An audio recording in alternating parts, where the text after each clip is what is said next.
So we have seen the properties of charge, and yesterday I was telling you about cathode ray tube experiment. ठीक है, जो Thompson ने किया था for the discovery of electrons. So what is happening in that? थोड़ा सा हम instrument समझाने वाले थे. So there are two metal, let's say plates. इनको हम इलेक्ट्रोड बोलेंगे. These are connected with the battery. छोटी प्लेट नेगेटिव, बड़ी प्लेट पॉजिटिव. ठीक है, और यहाँ सीरीज ऑफ बैटरी लगाया हुआ है ना. We have applied series of batteries.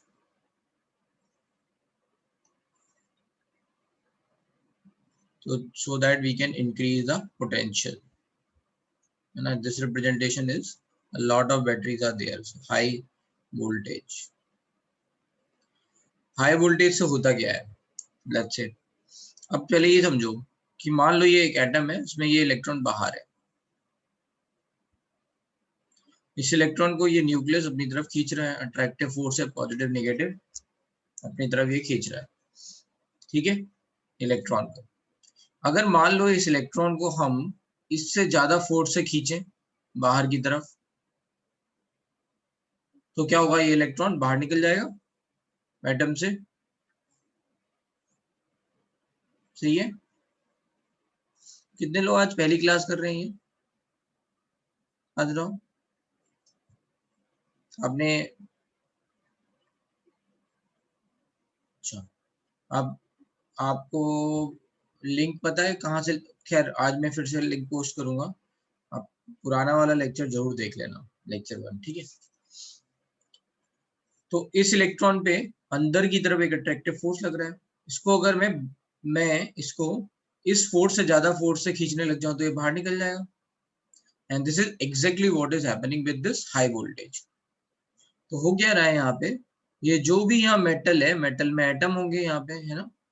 इस मेटल में एटम होंगे, इन मेटल के एटम्स के अंदर इलेक्ट्रॉन होगा, और इसको ये पॉजिटिव, इन इलेक्ट्रॉन्स को ये पॉजिटिव अपनी तरफ खींच रहा है.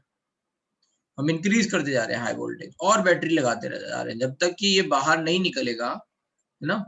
जब तक कि ये इलेक्ट्रॉन बाहर नहीं निकलेगा तब तक हम बैटरी जोड़ते जा रहे हैं. बैटरी जोड़ने से क्या हो रहा है? और पोटेंशियल डिफरेंस बढ़ रहा है. यहाँ पे पॉजिटिव और ज्यादा आ रहा है. कल मैंने बताया था, जैसे अगर मैंने यहाँ 10 वोल्ट लिख दिया है तो उसका मतलब क्या है? यहाँ 0, यहाँ 10, ऐसे इनके बीच में पोटेंशियल डिफरेंस है. So you keep on increasing the voltage till electron जो है वो यहाँ से निकल ना जाए, है ना. जैसे सिल्क में होता है, आप रगड़ते हो तो आ जाता है ना चार्ज, वैसे ही यहाँ पे इलेक्ट्रॉन्स बाहर निकल जाएंगे. सही है. अब ये इलेक्ट्रॉन्स बाहर निकल के क्या करेंगे? यहाँ पे टकराएंगे. तो अब क्या हो गया? वायर में तो इलेक्ट्रॉन, अच्छा वायर में इलेक्ट्रॉन कैसे जाते हैं? किसी भी, जैसे कॉपर वायर है, कुछ है, तो वायर में इलेक्ट्रॉन कैसे जाते हैं? तो एक एक मतलब हाइपोथेसिस है, एक मॉडल ये है कि इलेक्ट्रॉन जो है वो जंप करते हुए जाते हैं एटम्स में. कैसे जंप करते हुए? ये इधर पहुंचेगा तो ये इधर से इधर पहुंच जाएगा, ये इधर से इधर पहुंच जाएगा, लाइक दैट. ठीक है. वायर में इलेक्ट्रॉन ऐसे जंप करते हुए जा रहे हैं, और यहाँ पे अभी कुछ नहीं था, है ना, बीच में देयर इज नथिंग. तो यहाँ से क्या हुआ? ये इलेक्ट्रॉन सारे के सारे निकले, because we have applied a high voltage, right. और ये सारे के सारे इलेक्ट्रॉन निकल के क्या हुए? इसके बाद यहाँ पे जाके टकराए पॉजिटिव इलेक्ट्रोड पे. सारे के सारे ये जो इलेक्ट्रॉन्स हैं ये टकराएंगे तो क्या होगा? ये एक सर्किट पूरा हो जाएगा. तो आपको, अगर आपने यहाँ पे कोई एमीटर वगैरह डाला हुआ है तो उसमें डिफ्लेक्शन मिलने लग जाएगा. पहले डिफ्लेक्शन था जब वोल्टेज कम था, नहीं, तब इतना हमने फोर्स ही नहीं दिया कि ये इलेक्ट्रॉन बाहर निकल पाए. जैसे जैसे वोल्टेज बढ़ाते गए, धीरे धीरे क्या हुआ? इतना हम फोर्स लगाते गए कि इलेक्ट्रॉन बाहर निकल सके, और जैसे ही इलेक्ट्रॉन बाहर निकले वैसे ही यहाँ पे डिफ्लेक्शन मिल गया. समझ में आया? कोई प्रॉब्लम?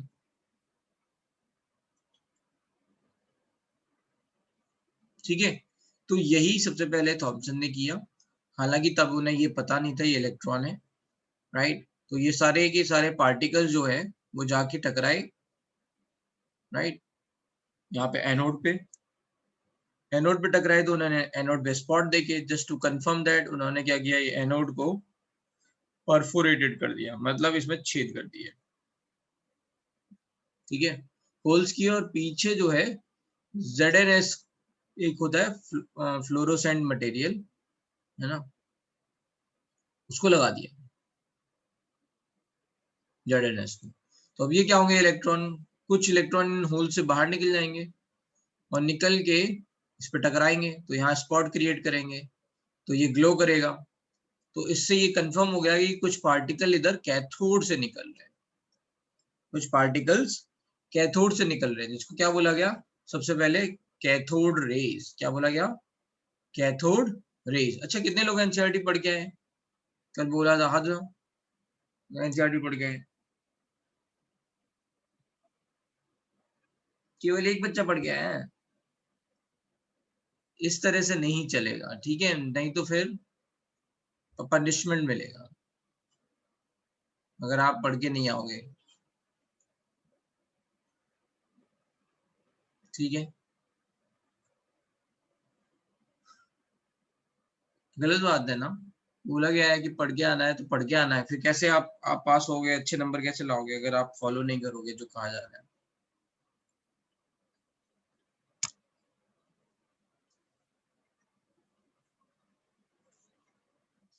संडे था इसलिए संडे मना रहे थे बैठ के, क्यों नहीं किया बताओ कोई,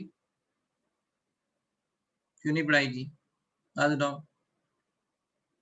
कौन बताएगा? साक्षी, हमने क्यों पढ़ाई नहीं की, साक्षी वानी?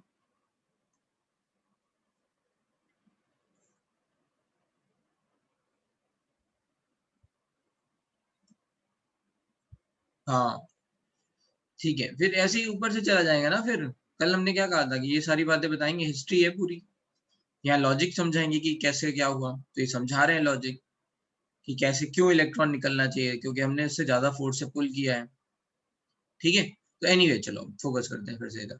तो क्या हुआ कि हमने जब ज्यादा फोर्स यहाँ पे ज्यादा वोल्टेज लगा दिया तो ये इलेक्ट्रॉन सब बाहर निकल गए, बाहर निकलते हुए ये इलेक्ट्रॉन जाके फिर सामने टकराए मेटल पे, अगर हमने इसमें छेद कर दिए तो ये इन होल से पास होके ये पीछे ZNS जो हमने लेट्स से कोटिंग की है उस पर टकराएंगे, and ZNS is fluorescent phosphorescent material, तो उसके कारण क्या होगा कि वो ग्लो करेगा। तो हम कंफर्म करेंगे कि ये कोई तो पार्टिकल्स हैं, और इनको पहले नाम दिया गया कैथोड रेज, इनको क्या बोला गया, कैथोड रेज, क्योंकि ये कैथोड से निकल के आ रही है। Then they started to let's say study the properties, ये तो कंफर्म हो गया कि एटम के अंदर कुछ तो है ना। फिर उन्होंने क्या किया, थोड़ा इसका नेचर देखने की कोशिश की, नेचर देखने के लिए क्या किया, इलेक्ट्रिक फील्ड लगा दी, इधर पॉजिटिव इधर लेट्स से निगेटिव, ऐसे बीच में परपेंडिकुलर और इलेक्ट्रोड ऐसे लगा दिया। तो उससे क्या होगा, उससे ये पता चलेगा कि ये जो इलेक्ट्रॉन है अभी ये स्ट्रेट लाइन में जो ट्रेवल कर रहा था, because of some attraction due to positive and और you can say some repulsion due to negative, ये चार्ज जो है वो पॉजिटिव की तरफ घूम गए, ये चार्ज पॉजिटिव की तरफ घूम गए, तो फिर क्या हुआ, यू कैन से कि भाई ये जो चार्ज पार्टिकल हैं ये इन पे नेगेटिव चार्ज है, ठीक है। फिर हमने और क्या किया, राइट, इसके अलावा फिर हमने किया कि अगर हमें ये पता चल गया कि पार्टिकल्स हैं, कंफर्म हो गया, फिर हमें ये पता चल गया कि इस पे चार्ज जो है नेगेटिव है, देन बात आई कि हम इसमें मास का बिहेवियर देखें, whether the particle is having mass और नॉट। तो ऐसे इन्होंने एक, है ना, प्लेट रखी जो रोटेट हो सकती है, चक्री टाइप की, जो हमने ऐसे घुमाई होगी बचपन में, तो हवा के अपोजिट रखोगे तो वो ऐसे घूमती है ना। तो उससे क्या कंफर्म हुआ कि ये जो पार्टिकल्स हैं ये इस पे टकराए, इनकी पूरी रेज जो है, बहुत सारे इलेक्ट्रॉन निकल रहे हैं, सारे की सारे एक तरह से इलेक्ट्रॉन की रेज इस पे टकराई, इस पे टकराने के बाद क्या हुआ, इसे घुमा दिया, इसे घुमा दिया, तो ये कंफर्म हो गया कि इलेक्ट्रॉन के पास मास है। कैसे, तो जिन पार्टिकल के पास मास होता है वो जब टकराते हैं तो मोमेंटम जो है वो कंजर्व करना पड़ता है, ठीक है। मतलब कोई कोई पार्टिकल जिसके बाद मूविंग पार्टिकल आ रहा है वो टकरा रहा है, तो ड्यू टू मोमेंटम कंजर्वेशन, कि अगर ये इलेक्ट्रॉन इस पे टकराए तो इसमें भी कुछ मोशन होगा।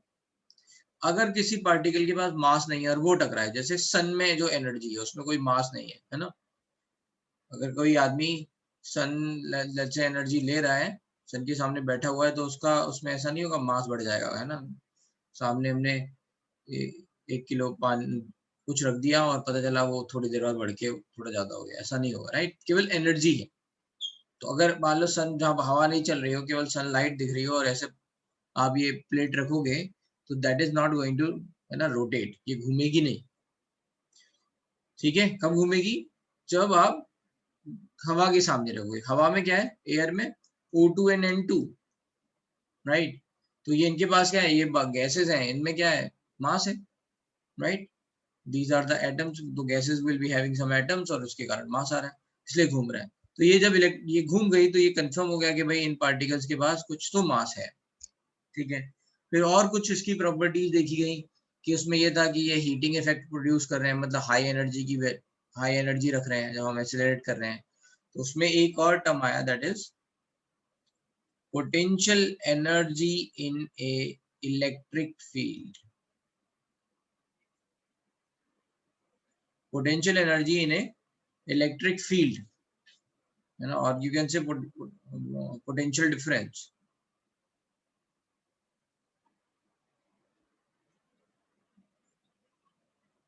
So potential energy is nothing but Q into V, where Q is charge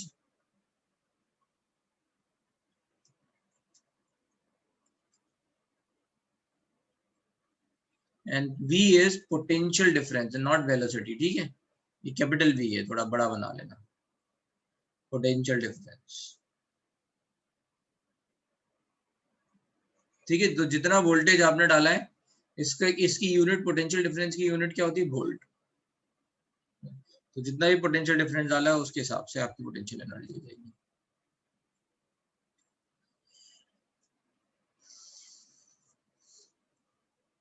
ठीक है, ये हो गया।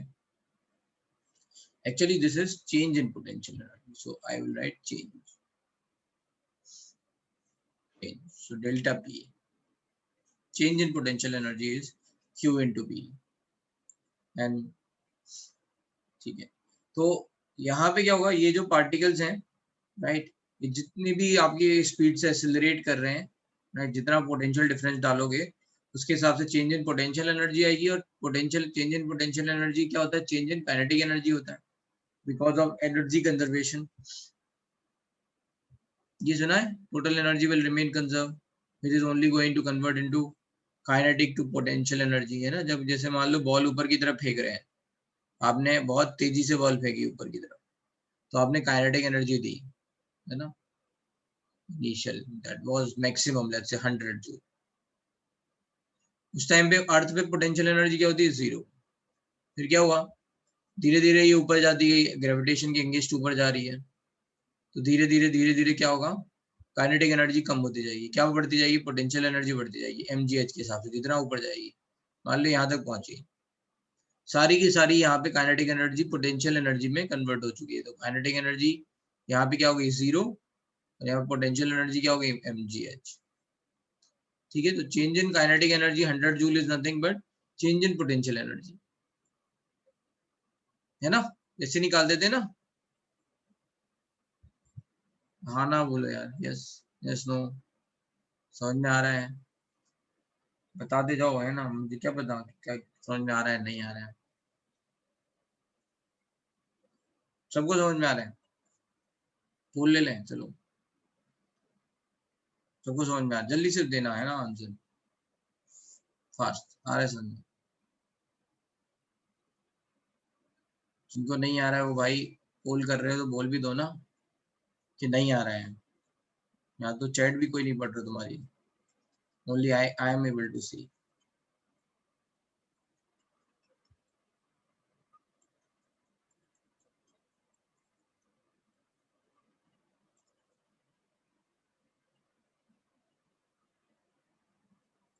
mgh is nothing but potential energy. mgh क्या होता है कि जब कोई बॉल आप ऊपर की तरफ फेंक रहे हो, ठीक है, तो कहते हैं कि कितनी हाइट तक ऊपर जाएगी बॉल, है ना। जैसे मान लो कोई बोले कि मैंने 5 मीटर पर सेकंड की स्पीड से 10 ग्राम की बॉल ऊपर की तरफ फेंकी, इनिशियल स्पीड, है ना, 5 मीटर पर सेकंड, तो आप काइनेटिक एनर्जी निकालोगे हाफ एम बी स्क्वायर, है ना। एम को केजी में रखना पड़ेगा, स्टैंडर्ड यूनिट रख रहे हो तो, ठीक है। तो उससे आपकी काइनेटिक एनर्जी इनिशियल आ गई। अब पूछा गया वो कितने ऊपर तक जाएगी, है ना, जो जितनी तेज फेंकता है उतनी ऊपर जाती है ना, करेक्ट। तो वो उसका फॉर्मूला क्या है, mgh। आई बात समझ में? ठीक है, तो यहाँ मैं ये कह रहा था, देखो दो लोगों ने बोला है कि उनको नहीं आ रहा है समझ में, और दो में मुझे पता नहीं है कौन है, पर पूछ लो, ठीक है, बाकी सबको आ रहा है, वेरी गुड। चलो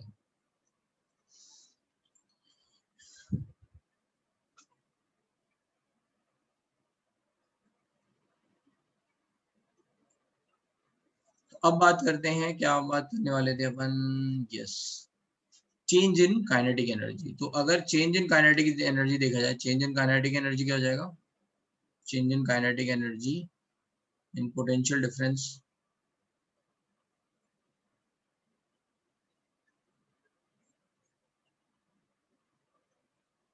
V, ठीक है, potential energy, change in kinetic energy in potential difference V, तो क्या हो जाएगा, change in kinetic energy is also equals to change in potential energy, which is nothing but equals to Q into V, ठीक है। तो change में जो kinetic energy में चेंज होगा वो पोटेंशियल एनर्जी में चेंज होगा, and this is going to happen. अब चलो ये बताओ, यहाँ से इलेक्ट्रॉन निकले, ये यहाँ पे है ना पॉजिटिव की तरफ जा रहे हैं, तो बताओ इलेक्ट्रॉन की स्पीड बढ़ेगी घटेगी, बताओ जल्दी जल्दी फास्ट, जैसे जैसे ये पास होते जाएगा,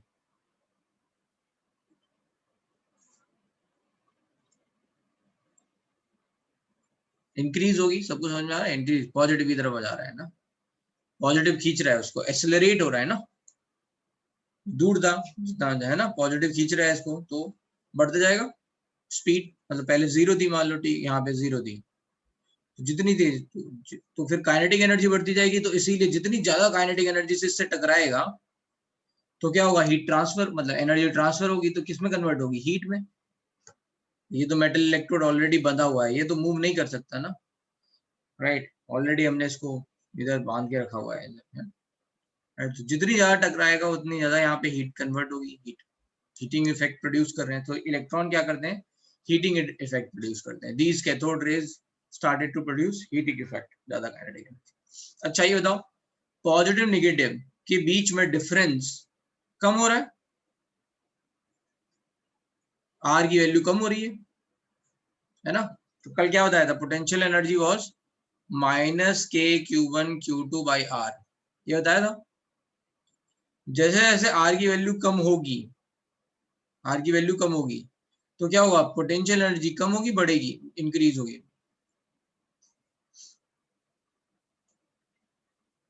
हाँ नो मान, क्या डाउट है, हाथ ड्रॉ फिर से,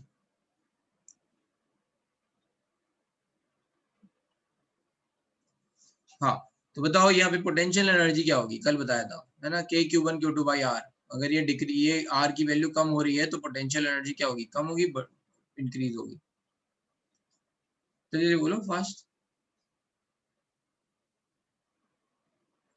डिक्रीज, समझ में आ रहा है ना, निगेटिव में है, so it is going to decrease, तो यहाँ देख लो, यहाँ पे पोटेंशियल एनर्जी जैसे जैसे पास आ रहा है डिक्रीज होती जा रही है, that is starting to convert to kinetic energy, और काइनेटिक एनर्जी बढ़ती जा रही है, गॉट इट, समझ में आया, ठीक है, एनीवे तो ये सब थी प्रॉपर्टीज, तो इसके बाद फिर देखा गया, तो थोड़ा सा चलते हैं अपन अपन एनसीईआरटी की तरफ, ठीक है, एनसीईआरटी में कुछ और रह गया हो तो बता देंगे वहां से। अच्छा हाँ, इसमें ये भी है कि लेट्स से, तो यहाँ पे दे रखा है लेट्स से पहले कि ये डाल्टन, फिर से मैं बता दे रहा हूँ, आज पढ़ लेना बैठ के, क्योंकि आप इस वीक बहुत सारी क्लासेस हैं आपकी, ठीक है, तो पढ़ना नहीं पढ़ोगे तो फिर फॉलो नहीं कर पाओगे। तो ये डाल्टन थ्योरी है, ठीक है, यहाँ पे इन्होंने डाल्टन ने क्या कहा वो लिखे हुए हैं, फिर यहाँ पे सब atomic particle and discovery of electron के बारे में दे रखा है, कैथोड रे ट्यूब है ना, जो भी मैंने बताया वही सब पूरा यहाँ पे लिखा हुआ है, तो बस एक बार न्यूज़पेपर की तरह पढ़ लेना। फिर रिजल्ट देख लिए है ना, कि cathode ray start from cathode move towards anode, These rays themselves not visible, but their behavior can be observed with the help of certain kind of material, fluorescent or phosphorescent, which glow when hit by them. तो ZNS लगा रहे हैं। और कल मैंने बताया था कि television picture tubes are cathode ray tubes. मैंने बोला था पहले पुराने जमाने की जो टेलीविजन थी वो क्या थी, CRT थी। And the television picture results due to fluorescent on the television screen coated with certain fluorescent or phosphorescent material। ठीक है, तो जो पहले ब्लैक एंड व्हाइट दिख रहा था उसमें यही था, जहां जहां पे इलेक्ट्रॉन टकरा रहा है वो वहां पे ग्लो कर रहा है ना, व्हाइट व्हाइट दिख रहा है, ब्लैक ब्लैक का आ रहा है, इसके कॉन्ट्रास्ट बन रहा है, जहां पे हो रहा है वहां पे ग्लो हो रहा है, व्हाइट दिख रहा है। तो उसी हिसाब से फिर वो क्या करते थे कि जितना आप इलेक्ट्रॉन प्रोजेक्ट करा रहे हो उसी के हिसाब से क्या होगा, आपको पिक्चर फॉर्म होगी। ठीक है,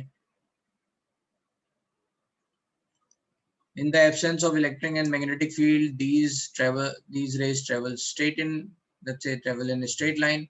ठीक है, in the presence of electric or magnetic field, the behavior of cathode rays are similar to that expected from negatively charged particles। तो इससे क्या कंफर्म हुआ कि पार्टिकल्स पे जो चार्ज है वो नेगेटिव है, suggesting that the cathode ray consists of negatively charged particle called electrons। तो ये बाद में बात कही गई। ठीक है, the characteristic of cathode ray do not depends on material of electrodes and nature of gas present। इसका मतलब क्या है, इसका मतलब ये है कि आप कोई भी इलेक्ट्रोड ले लो, मेटल कोई भी ले लो, ठीक है, अब आपको पता भी है चाहे सोडियम का इलेक्ट्रॉन हो, चाहे हाइड्रोजन का इलेक्ट्रॉन हो, चाहे आयरन का इलेक्ट्रॉन हो, इलेक्ट्रॉन तो इलेक्ट्रॉन ही है ना सब में, है ना। सोडियम के अंदर का इलेक्ट्रॉन हो चाहे आयरन के अंदर का इलेक्ट्रॉन हो, इलेक्ट्रॉन दोनों जगह सेम ही है, तो उसमें ये डिपेंड नहीं करता कि वो कहाँ से आ रहा है। So that's why it does not depends on material of electrodes and the nature of gas present in the cathode ray tube, है ना। जो इन दोनों के बीच में जो गैस प्रेजेंट है यहाँ पे, इस पे भी डिपेंड नहीं करता। कहाँ गया है ना, जो भी इसके अंदर गैस प्रेजेंट होगा उस पर भी डिपेंड नहीं करता कि भाई कुछ वहां से चेंज होने वाला है। ठीक है, तो ये कुछ कुछ बातें हमने आपको यहाँ पे समझा दी। अब बात आती है चार्ज टू मास रेशियो ना, E/m ratio. Charge to mass ratio को क्या बोलते हैं, E/m रेशियो। तो जो जितनी बातें मैं यहाँ लिख रहा हूँ वो सब आपको लिखनी है, ठीक है, क्योंकि मैं इंपॉर्टेंट बातें लिख रहा हूँ।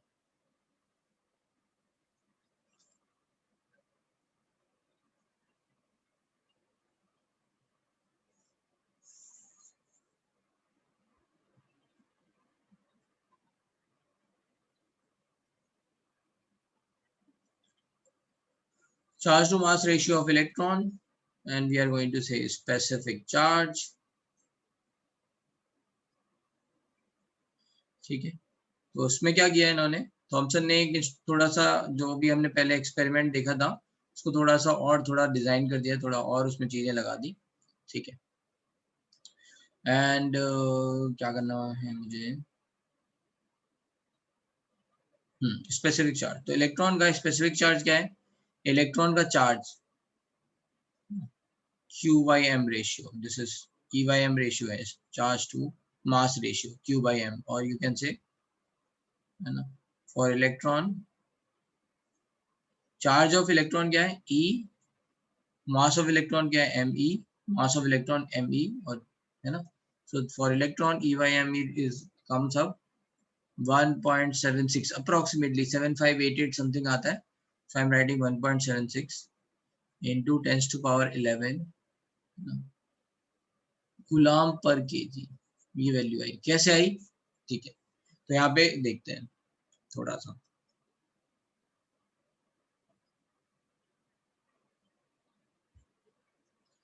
तो अब क्या है, ये आपका थोड़ा सा एक्सपेरिमेंट ऐसा दिख रहा है।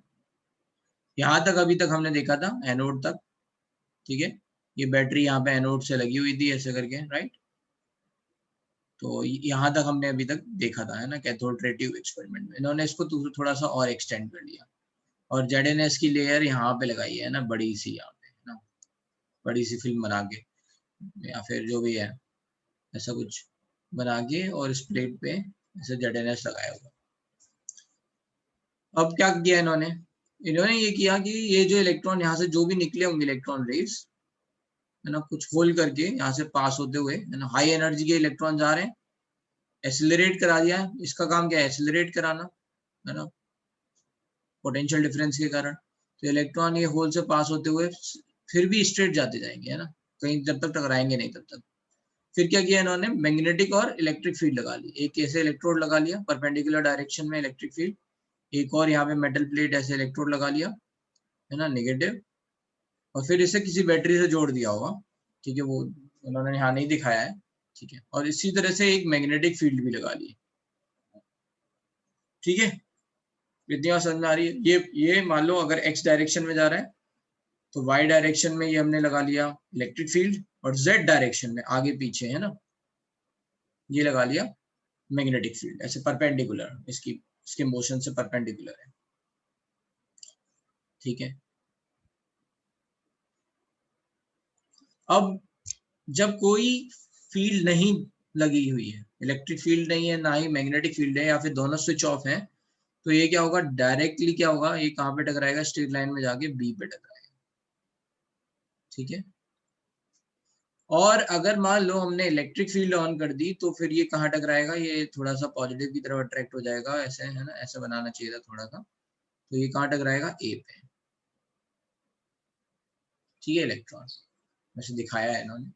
और अगर आपने मैग्नेटिक फील्ड लगा दी तो फिर ये कहाँ टकरा रहा है, सी पे, है ना। मैग्नेटिक फील्ड में कोई भी चार्ज पार्टिकल ना सर्कुलर मोशन में घूमता है ना। अगर आपने मैग्नेटिक फील्ड लगा दी है और उससे चार्ज पार्टिकल पास कर रहा है, then it is going to do circular motion. ये आपने वो फ्लेमिंग्स लॉ पढ़ा हुआ है क्या, right hand left hand rule, ऐसा कुछ पढ़ा है क्या? हाँ, पढ़ा है ना। तो उससे आपको थोड़ा आइडिया होगा कि मैग्नेटिक फील्ड में ये कैसे मूव करता है, ये। तो ठीक है, मेरा काम आसान हो गया। तो ये नीचे की तरफ ऐसे सी पे जा रहा है। अब क्या कर रहे हैं, we are balancing this field, electric field, so that we can get, है ना, इलेक्ट्रॉन एट बी। उससे क्या पता चलेगा, उससे हमें एक रिलेशन मिलेगा। तो क्या किया, यही काम थॉमसन ने किया, तो मैं यहाँ बता देता हूँ। तो अभी पहले समझते हैं एफ ई क्या होता है।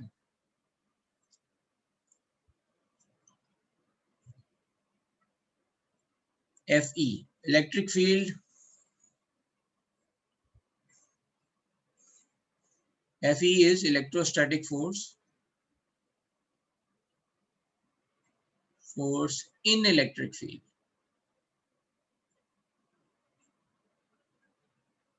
ठीक है। तो Fe is nothing but Q into E, ये फोर्स होता है। F B क्या होता है, B is the representation for magnetic field, not the M, है ना, that is magnetic force in magnetic field,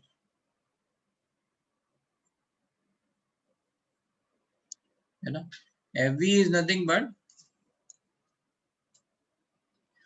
QVB,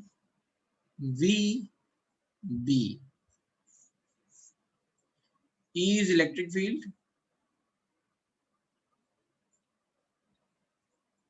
and Q is charge and V is ये वाला small v is velocity,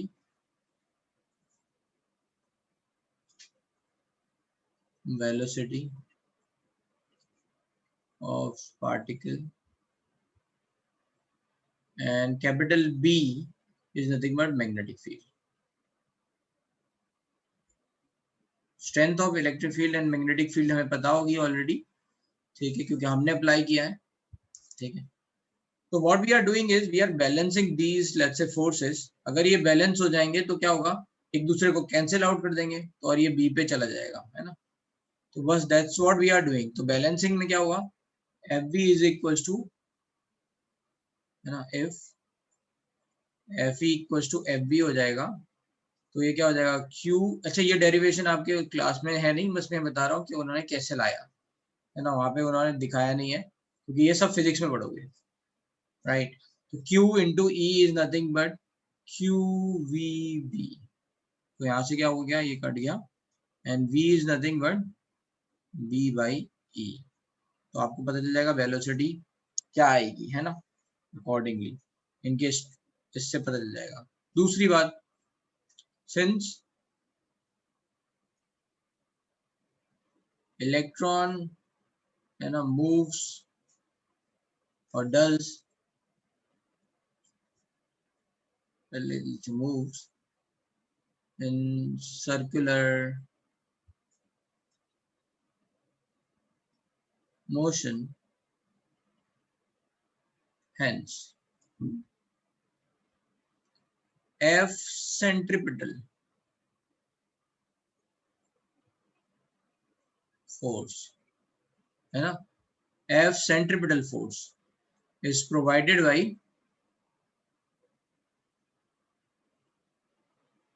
magnetic force, है ना भाई। Magnetic field में ही तो ये मैग्नेटिक फील्ड में क्या कर रहा है, घूम रहा है। मैग्नेटिक फील्ड में घूम रहा है तो क्या हुआ, जो भी उस पे सर्कुलर मोशन करते टाइम पे centripetal force toward the centre लगेगा, वो किसने दिया, मैग्नेटिक फोर्स ने दिया। मैग्नेटिक फोर्स प्रेजेंट था इसलिए सर्कुलर मोशन कर रहा है, राइट। तो वी आर गोइंग टू से FC is nothing but mb square by r, and which is nothing but qvb।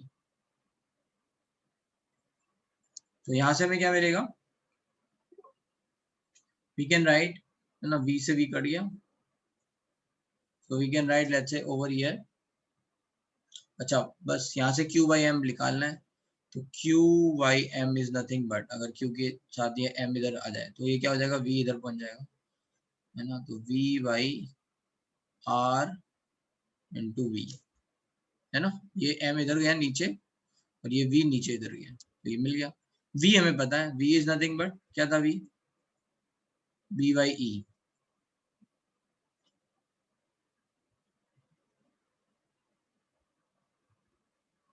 नहीं मैंने उल्टा कर दिया, सॉरी, ओफो, हाँ राइट, ये v इधर जाएगा ना, एंड छोड़ो एक मिनट गलत कर रहा हूँ, mv इज नथिंग बट, ये हो गया mv is nothing but qbr हो गया,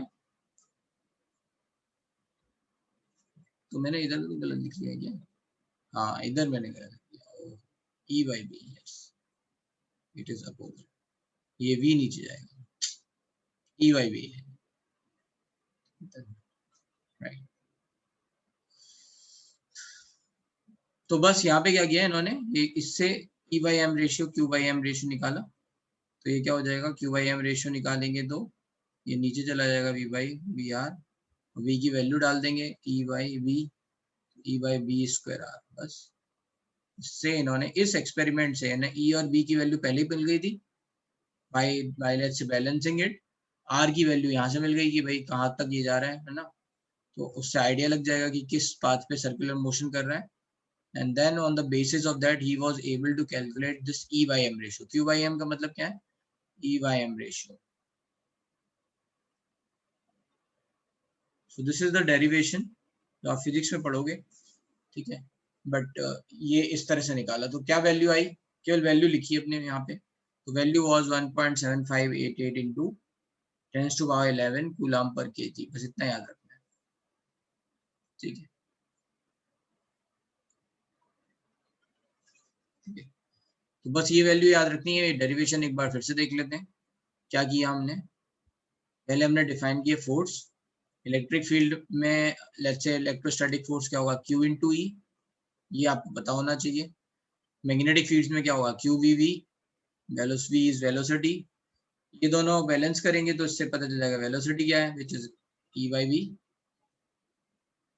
फिर ये इलेक्ट्रॉन सर्कुलर मोशन में मूव कर रहा है तो क्या हो जाएगा, centripetal force is provided by magnetic force, तो FC is nothing but mv square by r, है ना, ये फॉर्मूला है सर्कुलर मोशन का, सेंट्रिपिटल फोर्स का, which is equal to QVV। हो सकता है ये कई लोगों को नहीं समझ में आ रहा हो क्योंकि ये डेरिवेशन आगे आएगा, बता इसलिए दिया है कि अगर किसी एक आध को समझ में आ रहा है तो ठीक है, rather than writing directly the answer, है ना, थोड़ा कॉन्सेप्ट सिखा दिया कि ऐसे आया ये, है ना, तो ये सब इन्होंने किया, इससे ना ये वैल्यू मिल गई, पुट द वैल्यू एंड फिर इन्हें E by m रेशियो मिल गया, अंडरस्टूड। QVV बेटा होता है अनुष्का, है ना। QBV इसका क्या होता है, force, let's say magnetic force होता है, तो ये याद करना पड़ेगा, फोर्स का फॉर्मूला है। जैसे आपको किसी ने बोला कि फोर्स इज M×A, तो ये याद करना पड़ा है ना, M×A।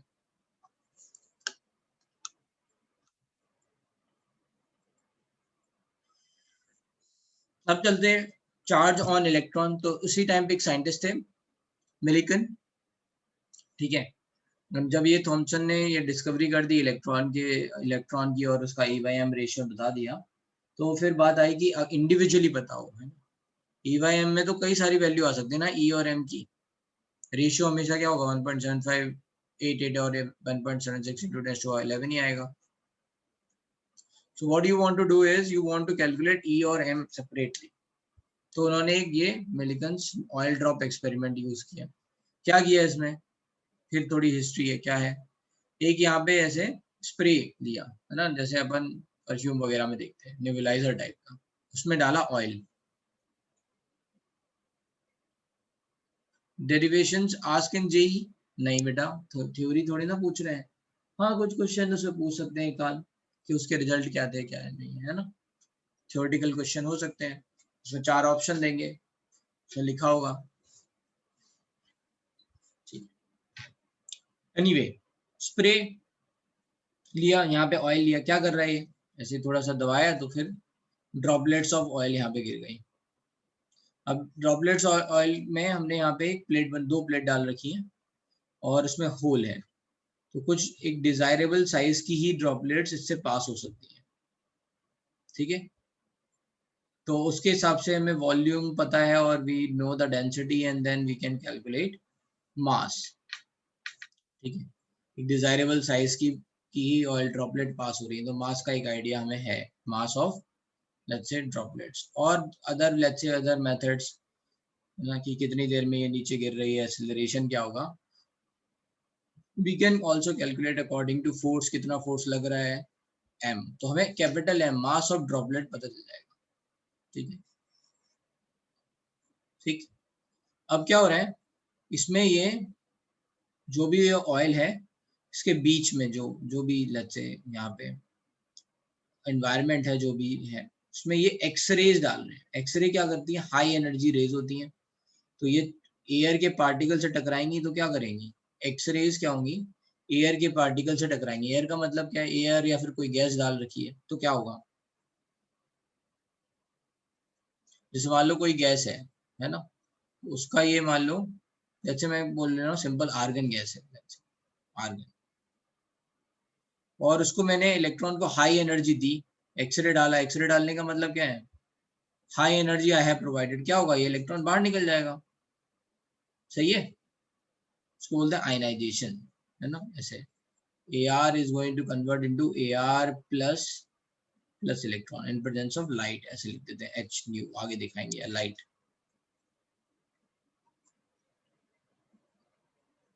तो ये आयनाइजेशन हो गया।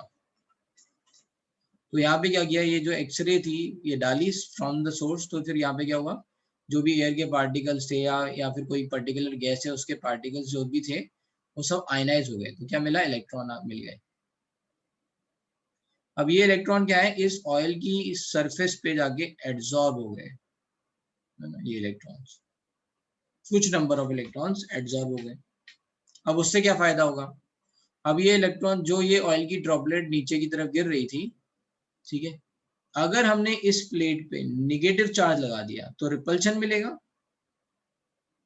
है ना। ये पार्टिकल जो है ना, ये नीचे की तरफ Mg से गिर रहा था, और अगर हमने इस प्लेट पे निगेटिव चार्ज लगा लिया तो फिर क्या होगा, यहाँ पे ये इस पे रिपल्सिव फोर्स लगने लग जाएगा,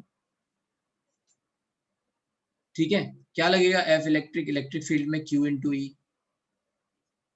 ऊपर की तरफ रिपल्सिव फोर्स। तो इससे क्या पता चला, इससे हम इस ऑयल ड्रॉप की मूवमेंट चेक कर सकते हैं टेलीस्कोप से, कि ये कितना धीरे है ना। इसको अगर हम ये मान लो इलेक्ट्रिक फील्ड बढ़ाता जाए तो क्या होगा, इसका एक्सेलरेशन नीचे की तरफ कम होता जाएगा, है ना। नीचे की तरफ एक फोर्स लग रहा है, तेजी से गिर रही है मान लो, है ना। हमने क्या किया, हमने इलेक्ट्रिक फील्ड लगाया अपोजिट वाला नेगेटिव, उससे रिपल्शन मिला ऊपर की तरफ, तो अब धीरे धीरे गिरने लग गई। और क्या कर सकते हैं, और ज्यादा लगाएंगे तो हो सकता है ये ऊपर की तरफ चली जाए। हमने ट्राई किया कि वी कैन बैलेंस इट, हम इस पे बैलेंस कर दें, जितना मैग्नेटिक जितना लेट्स से इलेक्ट्रिक फील्ड लग रहा है और जितना यहाँ पे ग्रेविटेशनल फील्ड लग रहा है, ये दोनों आपस में एक दूसरे के साथ बैलेंस हो जाए, क्या मिलेगा। ठीक है, तो बस इससे हमें क्या मिला। अच्छा, अब चलते हैं यहाँ पे।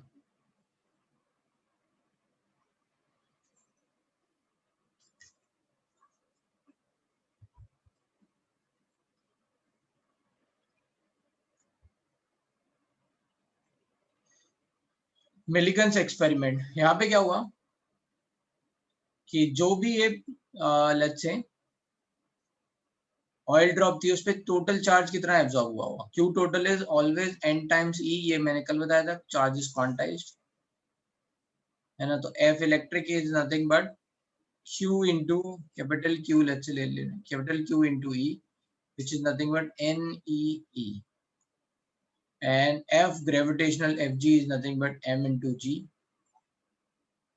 where m is mass of droplet, है ना। मास ऑफ इलेक्ट्रॉन नहीं है ये, capital M mass of droplet है, ऑयल ड्रॉप।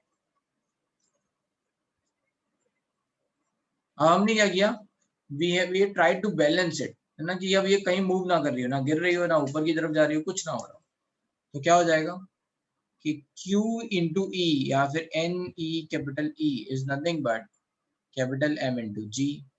तो इससे क्या मिल जाएगा, n E is nothing but m g by ई,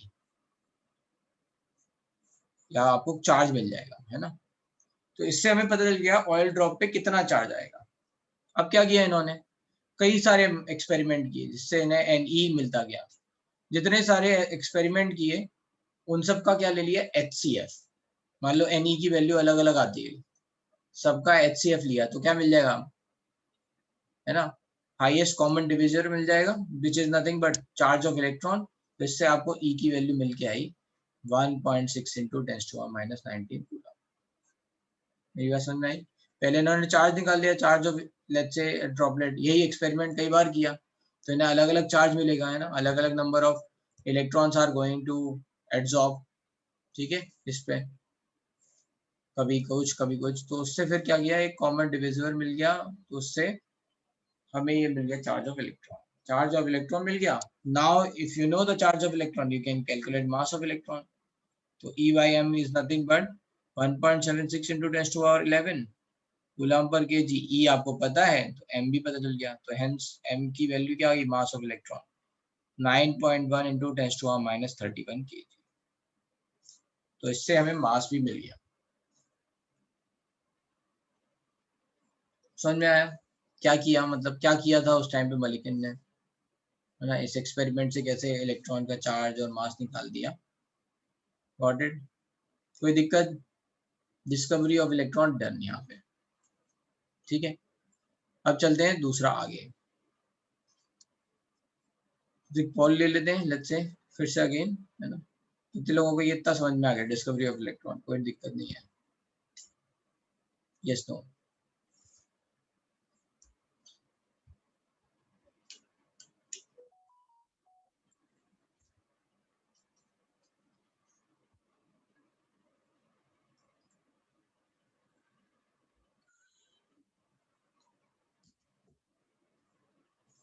ठीक है, तो आपको अगर डिस्कवरी ऑफ इलेक्ट्रॉन में ध्यान रखना है तो ये तो मैंने कुछ ऐसे डेरिवेशन बता दिए ना, थोड़े हायर, जैसे 2-3 लोग हैं जिनको अभी ये नहीं समझ में आ रहा है, तो आपको क्या याद रखना है, जिनको नहीं समझ में आ रहा है, कि आपको बस 2-3 चीजें ही याद रखनी है, that is the only thing which you have to remember, mass of electron, charge of electron, बस।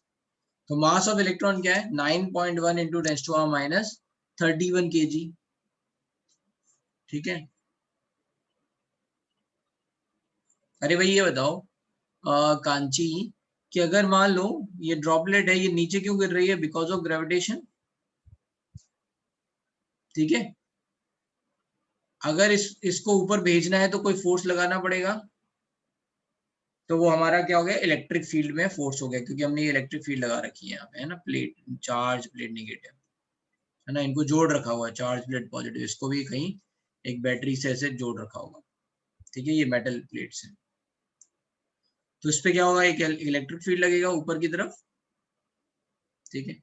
अब क्या हो सकता है, इनके अगर हम मैग्नीट्यूड वेरी करा दें, ठीक है, मैग्नेटिक इलेक्ट्रिक फील्ड का अगर मैग्नीट्यूड वेरी करा दें तो यहाँ पे ये क्या हो सकता है, इसको एक्सीलरेट डिसलरेट इनमें हम कर सकते हैं कुछ, वी कैन डू समथिंग। और हम इसको बराबर भी कर सकते हैं, फोर्स को बैलेंस भी कर सकते हैं कि ये कहीं मूव ना कर रहा हो। यस और नो कांची?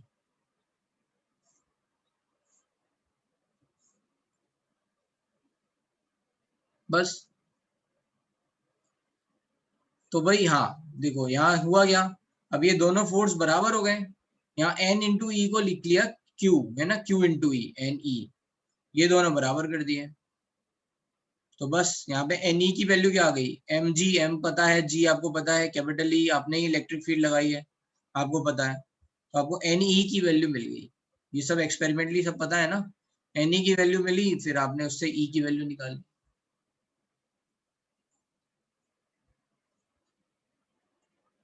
Got it? समझ में आ गया? ठीक है भाई, तो जिनको नहीं समझ में आया वो एक बार पूछ ले, ठीक है, करेक्ट। अब चलते हैं आगे। तो ये तो थी भाई, है ना, बातें related to discovery of electron. But आपको याद क्या रखना है ना, ये तो कहानी है, कहानी में काम की चीजें क्या है, मास ऑफ इलेक्ट्रॉन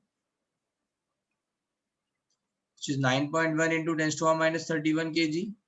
अभी आपसे डेरिवेशन कोई पूछ नहीं रहा है, so don't worry। and charge of electron which is 1.6 into 10 to the minus 19 coulomb, है ना। केवल मैग्नीट्यूड पे फोकस करना है, सबको पता है इलेक्ट्रॉन नेगेटिव होता है, तो आपको अगर नहीं भी लिखोगे तो भी चलेगा, ठीक है।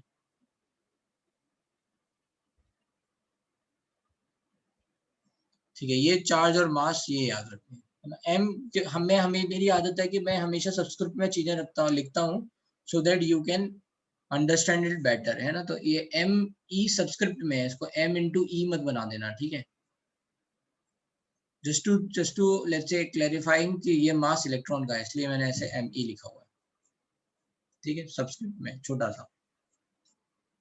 Got it?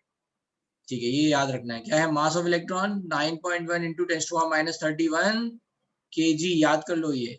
Charge of electron 1.6 into 10 to minus 19 coulomb, ठीक है। अब चलते हैं बात डिस्कवरी ऑफ प्रोटॉन की। तो उसी टाइम पे एक साइंटिस्ट थे गोल्डस्टीन, ठीक है। उन्होंने क्या किया, उन्होंने थोड़ा दिमाग लगाया। उन्होंने कहा कि सिंस, ये बात तो सबको बता दी कि एटम में अगर नेगेटिव है तो पॉजिटिव भी होगा, क्योंकि एटम इज न्यूट्रल, है ना। एटम कहीं मूव नहीं कर रहा, अगर इलेक्ट्रिक फील्ड लगा दोगे तो एटम मूव नहीं करता, राइट, कि इलेक्ट्रिक फील्ड में पॉजिटिव की तरफ भाग जाए या नेगेटिव की तरफ भाग जाए। सो इट इज कंफर्म कि अगर नेगेटिव है तो पॉजिटिव भी है, लेकिन पॉजिटिव कैसे प्रूव करें, कहाँ है, क्या है। So what he did does it, कि उन्होंने उल्टा कर दिया। अब की बार उन्होंने कैथोड को परफोरेटेड कर दिया, ठीक है।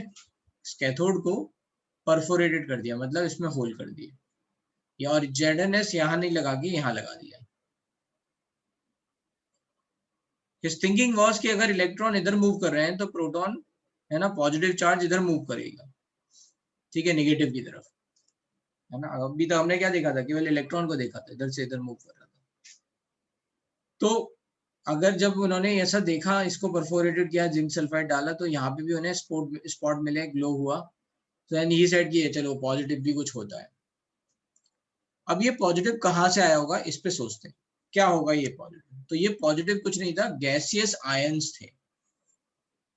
जो भी गैस इसमें प्रेजेंट है, जो भी गैस इसमें प्रेजेंट है ना, इसमें इस ट्यूब में, उन गैस पार्टिकल से जब इलेक्ट्रॉन टकराएंगे, हाई एनर्जी इलेक्ट्रॉन टकराएंगे, है ना, तो क्या करते हैं, कुछ गैस पार्टिकल को आयनाइज कर देते हैं। तो जैसे एआर है, एआर पे चाहे एनर्जी गिरे या हाई एनर्जी का इलेक्ट्रॉन गिरे, it can do is what, it can ionise AR into AR plus and gives 2 electron. इसी तरह से अगर मान लो हाइड्रोजन हो, हाइड्रोजन एटम है, उस पे इलेक्ट्रॉन गिरेगा, then it can convert into H plus and 2 electron. मान लो Ar प्लस पे अगर कोई इलेक्ट्रॉन गिर गया, हाई एनर्जी का, तो it can also form Ar2 plus plus electron, ऐसा कुछ भी बन सकता है, ठीक है। तो ये जो पॉजिटिव बन रहा है वो बन कैसे रहा है, लॉस ऑफ इलेक्ट्रॉन के कारण बन रहा है। इतनी बात समझ में आ रही है।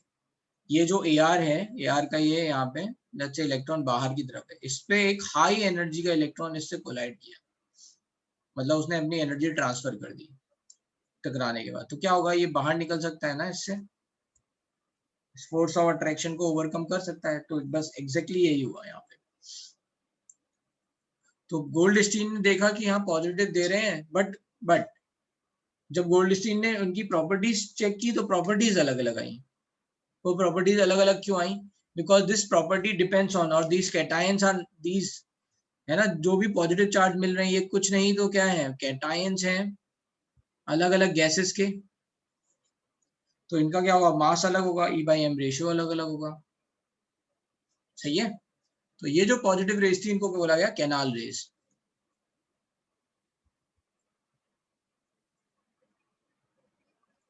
हाँ है, मास टू मास रेशियो यहाँ पे थोड़ा सा लिखा है, ठीक है।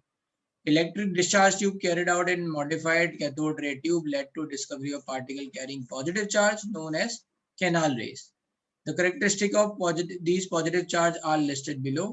Unlike cathode rays, the positively charged particle depends upon the nature of gas present in the cathode ray tube. कौन सी गैस प्रेजेंट है, क्यों, क्योंकि उसी गैस के फिर केटाइन बनेंगे, उसी गैस के केटाइन बनेंगे तो उनका मास अलग अलग हुआ, ठीक है। These are the simply positively charged gaseous ion, यहाँ पे लिखा भी है, ये क्या थे, positively charged gaseous ion थे। Since अलग अलग गैसेस हो सकती हैं, है ना, कभी किसी एक्सपेरिमेंट में हीलियम डाली, आर्गन डाली, हाइड्रोजन डाली, कुछ भी डाली, उसके कारण अलग अलग E/m रेशियो आएगा। तो द चार्ज और mass ratio of the particle is found to dependent on the gas from which these originate. सही बात है ना। E/m रेशियो कैसे निकालेंगे, मान लो Ar प्लस है, तो Ar प्लस पे चार्ज कितना है, +1 का, तो हम लिख देंगे charge is nothing but 1.6 into 10⁻19। Mass of Ar लिखेंगे, mass of Ar, so which is approximately 40 AMU, तो 40 AMU लिखेंगे, तो उससे E/m रेशियो आएगा।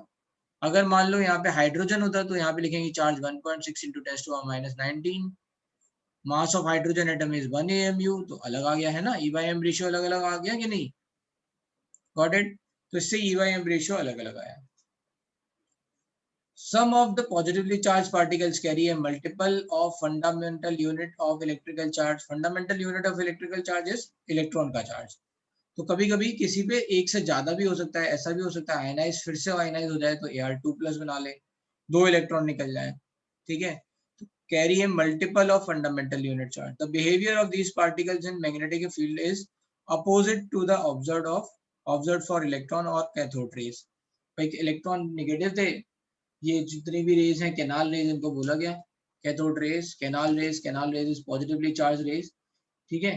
तो इनका बिहेवियर क्या होगा, अपोजिट आएगा।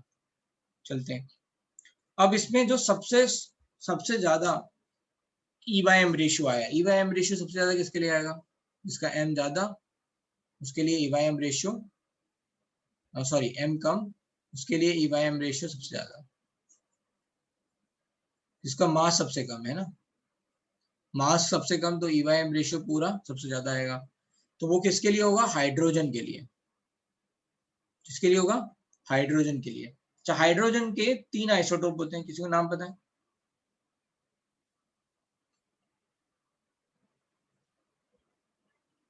बोलो,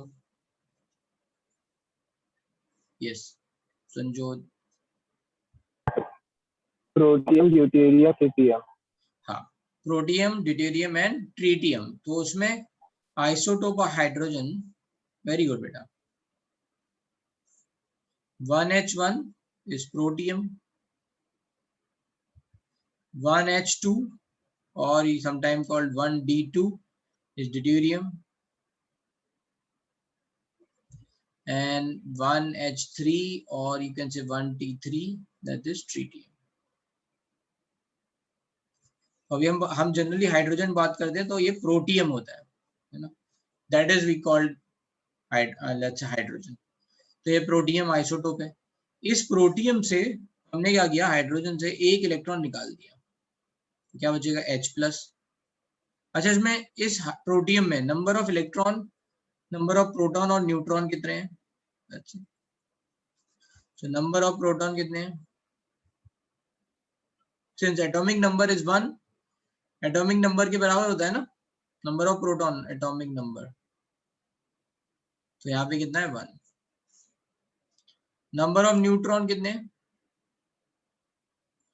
proton plus neutron is atomic mass, है ना, mass number which is also 1। Proton 1 है, 1 plus number of neutron is nothing but 1, तो n की वैल्यू कितनी आ गई? 0। नंबर ऑफ प्रोटॉन 1 है, मास भी यहाँ पे 1 है, so that's why number of neutron 0। तो ये protium is the only let's say element या ऐसा न्यूक्लियस है जहाँ पे न्यूट्रॉन 0 है, और किसी में न्यूट्रॉन 0 नहीं होते, तो ये याद रखना, neutrons are 0। And number of electron कितने हैं? 1। अब मान लो मैंने एक इलेक्ट्रॉन हटा दिया, तो बचा क्या? एक प्रोटॉन बचा, है ना, तो यहाँ पे इसको बोल, हाइड्रोजन से अगर हम एक इलेक्ट्रॉन हटा देंगे तो इसमें क्या बचेगा? एक प्रोटॉन बचेगा। इसलिए हाइड्रोजन और प्रोटियम, ऐसे हाइड्रोजन लिख लेते हैं, हाइड्रोजन और protium nucleus is called proton. बचा क्या? न्यूक्लियस में एक प्रोटॉन बचा, तो उसको क्या बोला जाएगा? प्रोटॉन। और नाम भी कहां से आया है? प्रोटियम से प्रोटॉन आया है ना, the name is from protium itself, proton. Understood? ये बात समझ में आ गई? तो इसके में क्या होगा, हाइड्रोजन के लिए या प्रोटियम के लिए E/M रेशियो सबसे ज्यादा आएगा, ठीक है। The smallest and highest positive ion was obtain from the hydrogen was called proton, ठीक है। ये प्रोटॉन की डिस्कवरी हो गई, इसमें कोई डाउट कहीं पे?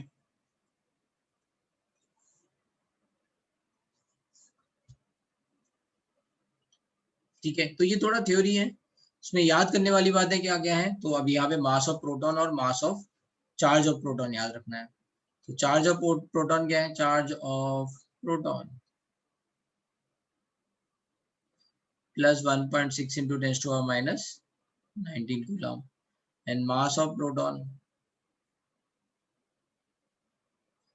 1.672 into 10 to the minus 27 kg। फिर से लिख दे रहा हूँ, 1.672 into 10 to the minus 27 kg, ये याद रखने वाली है, which is approximately equals to 1 AMU, है ना। मास ऑफ हाइड्रोजन क्या बोलते हैं? 1 AMU ना, तो वो किसके बराबर है? अप्रोक्सीमेटली मास ऑफ प्रोटॉन के अप्रोक्सीमेटली बराबर है।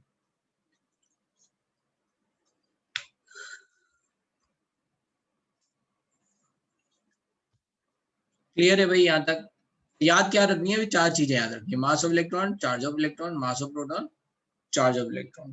चार्ज ऑफ इलेक्ट्रॉन, है ना, चार्ज एंड मास, ये बातें याद रखनी है। अब चलते हैं आगे, डिस्कवरी ऑफ न्यूट्रॉन। तो इसी टाइम पे एक साइंटिस्ट थे, इलेक्ट्रॉन की खोज किसने की? थॉमसन ने। प्रोटॉन के लिए कौन आए? गोल्डस्टीन। एंड न्यूट्रॉन के लिए चैडविक। एंड न्यूक्लियस के लिए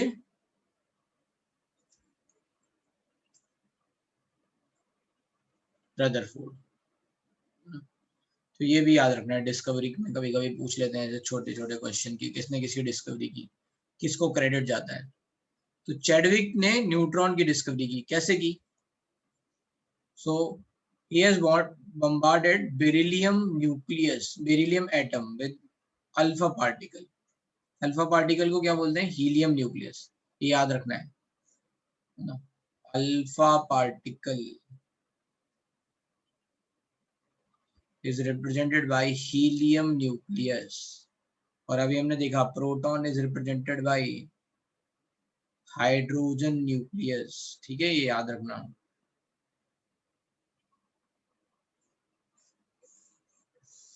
ठीक है, तो बेरिलियम पे इन्होंने अल्फा पार्टिकल को बम्बार्ड किया, ये अल्फा है। अल्फा रेस देखी कभी पहले, कहीं पे पड़ी हुई है? Alpha alpha, alpha beta gamma, yes no, है ना? अल्फा पड़ी है ना भाई, सब लोग बोलो यस नो। यस, ठीक है। तो अल्फा पार्टिकल अभी तक आपने पढ़ा होगा, लेकिन अल्फा पार्टिकल में देखो चार्ज क्या होता है, चार्ज ऑफ अल्फा पार्टिकल भी लिख लेते हैं यहाँ पे, ये भी थोड़ा याद रहेगा। फिर चार्ज ऑफ अल्फा पार्टिकल क्या हो जाएगा? इनफैक्ट मैं एक टेबल बना देता हूँ, ठीक है, मैं अभी इसके बाद एक टेबल बना देता हूँ। तो यहाँ पे क्या हो गया, बेरिलियम पे अल्फा पार्टिकल की बम्बार्डमेंट हुई तो क्या बना? तो हमेशा याद रखना, न्यूक्लियर रिएक्शन में क्या करते हैं, न्यूक्लियर रिएक्शन में क्या करते हैं, चार्ज काउंट कर लेते हैं, टोटल चार्ज मतलब 4 + 2, और टोटल मास काउंट कर लेते हैं 9 + 4, है ना? ये चार्ज क्या है, ये बता रहा है ना, नंबर ऑफ प्रोटॉन, एक तरह से नंबर ऑफ प्रोटॉन, और टोटल मास देख लेते हैं। तो यहाँ 4 + 2 6 हो गया, तो यहाँ पे भी कितना होगा, 6, तो क्या बना, कार्बन 12, 6 कार्बन 12 बना। अब यहाँ पे नंबर ऑफ प्रोटॉन तो बैलेंस हो गए, मास कितना है 13, 9 + 4, यहाँ कितना है 12, तो एक रह गया, तो क्या रह गया, ये 0 and 1, ये पार्टिकल रह गया जिसमें चार्ज नहीं है बट मास है, मास 1 AMU के बराबर है, तो 12 + 1 13, इसको क्या बोला गया, न्यूट्रॉन। समझ में आया, है ना? जैसे अगर मान लो मैं कहूँ कि मुझे ये रिएक्शन बैलेंस करके बताओ, न्यूक्लियर फ्यूजन रिएक्शन मैंने दे रखी है, यूरेनियम 92, यूरेनियम 232 + 0 and 1 gives, है ना? कोई पार्टिकल है यहाँ पे, ये वी डोंट नो, जैसे हमें नहीं पता कौन सा एलिमेंट है, ई, ठीक है, और यहाँ पे लेट्स से हमें मिल रहा है barium, let's say 56, 143 and 3 neutron मिल रहे हैं, लेट्स से ऐसा कुछ दे रखा है, और वो कह रहे हैं ये बताओ ये कौन सा हमें एलिमेंट मिलेगा, how we are going to balance it. तो हम देखेंगे इधर 92 है, 92 + 0, यहाँ कितना है 56, तो 56 में 92 में 56 अगर सब्ट्रैक्ट करेंगे तो कितना बचेगा, 36, है ना? तो हम कहेंगे यहाँ पे 36 आएगा, ये एलिमेंट का एटॉमिक नंबर 36 होगा, नंबर ऑफ प्रोटॉन कितना होगा 36। यहाँ कितना है 232 + 1, है ना, 233 है। यहाँ कितना है 144 + 3 146 है, सब्ट्रैक्ट कर दो कितना आया, तो 54 + 33 87 आया, तो 87। Got it? समझ में आया कैसे बैलेंस करते हैं ऐसे डिफिकल्ट दिखने वाली रिएक्शंस को? हाँ भाई, हाथ डालो अगर किसी को कोई डाउट है तो, anyone having any doubt, but doubt पूछने में कोई शर्माना नहीं है। हाँ,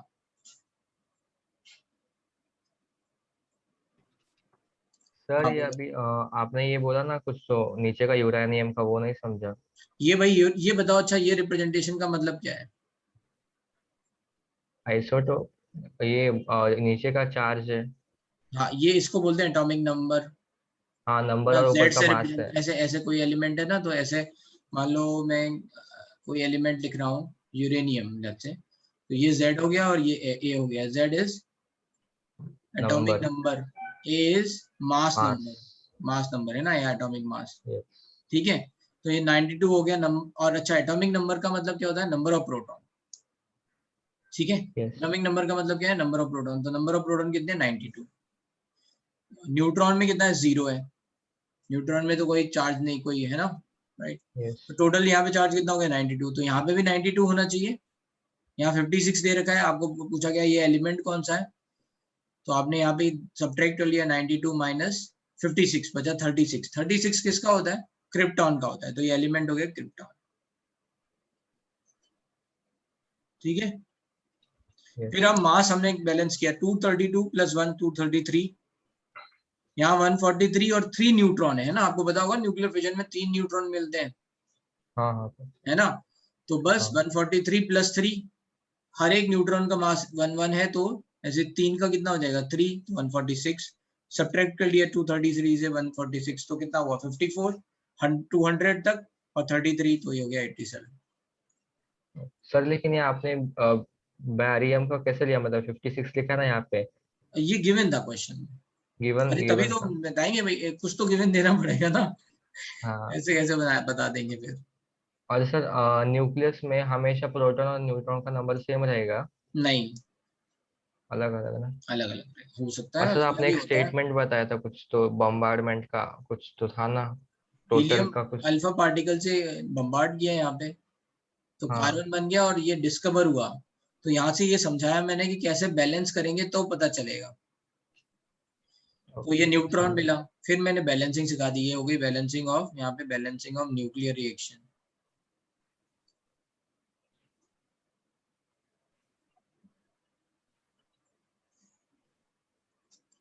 बैलेंसिंग ऑफ न्यूक्लियर रिएक्शन यहाँ पे सिखा दिया आपको। Okay sir. ठीक है। यस। अभी और कोई डाउट भाई किसी को?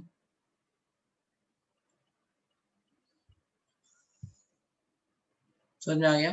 ठीक है, चलते हैं अब आगे।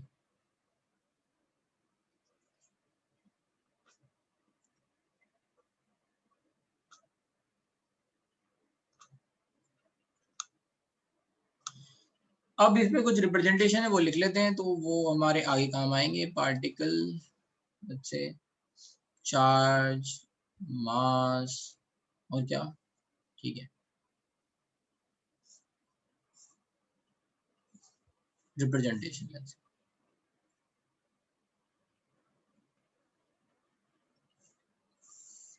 तो सबसे पहले लेट्स से प्रोटॉन ले लेते हैं, प्रोटॉन। और इसको क्या बोला हमने, हाइड्रोजन न्यूक्लियस। सो चार्ज कितना हो गया 1.6 इंटू 10⁻⁻19 कूलम। मास कितना हो गया 1.672 इंटू 10⁻⁻27 kg, है ना। दोनों जगह 1.6 है, इसलिए कई बच्चे एक्सचेंज कर देते हैं, है ना।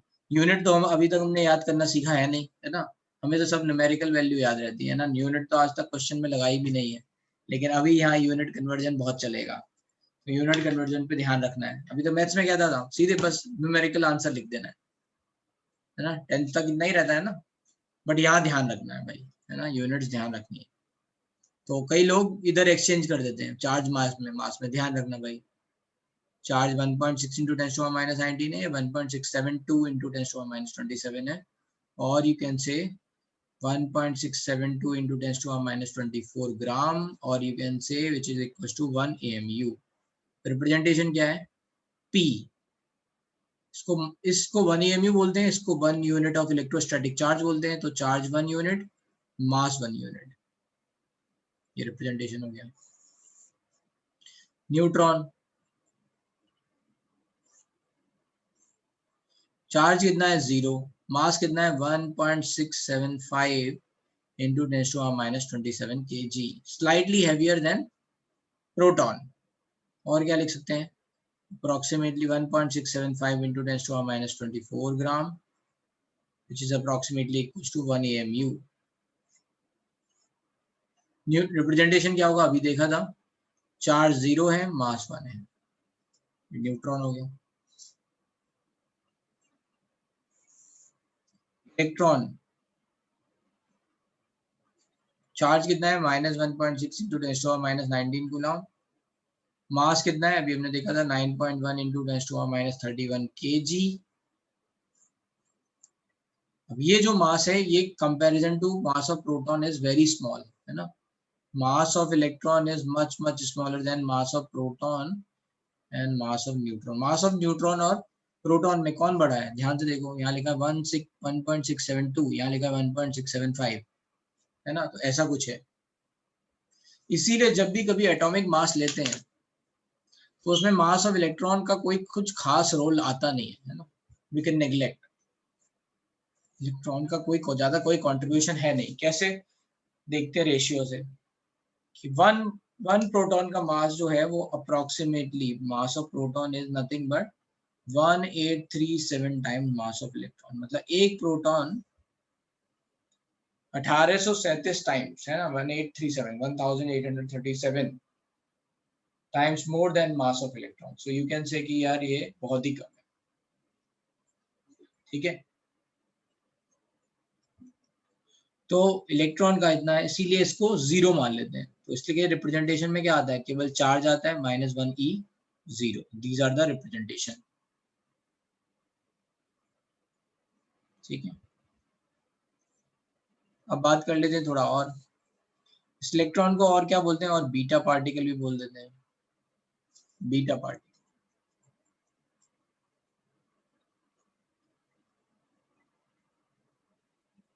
इसमें और कौन से पार्टिकल और आ गए हमारे, अल्फा पार्टिकल, अल्फा रेस है ना, अल्फा पार्टिकल, इसका भी लिख लेते हैं।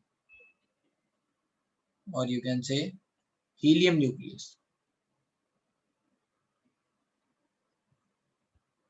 चार्ज कितना है, 2 टाइम्स चार्ज ऑफ इलेक्ट्रॉन है, तो 2e लिख देता हूं, और 1.2 इंटू 1.6 -19 कूलम पॉजिटिव का। ठीक है, मास ऑफ अल्फा पार्टिकल कितना है, 4 times approximately mass of proton, और यू कैन से 4 AMU। रिप्रेजेंटेशन कितना है,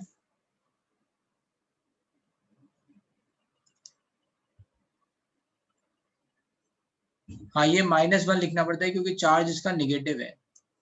अगर आप -1 नहीं लिखोगे तो जब आप बैलेंसिंग करने जाओगे न्यूक्लियर में रिएक्शन में तो आप जोड़ दोगे। साक्षी समझ रहे हो ना, इसलिए -1 लिखना पड़ता है, आपको घटाना पड़ेगा ना इलेक्ट्रॉन के कारण।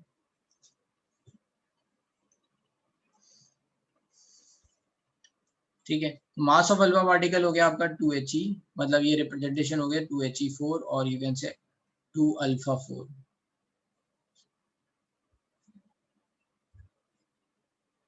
फर्स्ट कॉलम में अपना हाथ डाउन, मुझे नहीं समझ में आया बेटा, हमने 1 कहाँ लिखा है, क्या कह रहे हो, बोलो हाथ डाउन जल्दी जल्दी fast.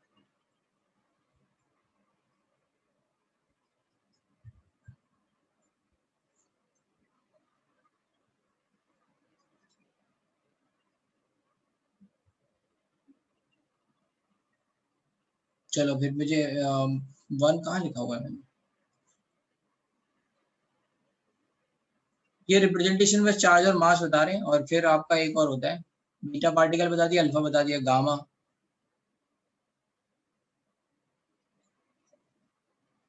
Gamma particle is nothing but, और केवल ये एनर्जी होता है ना, तो उसको फोटोन भी बोलते हैं। ठीक है, गामा पार्टिकल, चार्ज कितना है 0, मास कितना है 0, रिप्रेजेंटेशन क्या होता है ऐसा 0 0, ओनली एनर्जी है ना।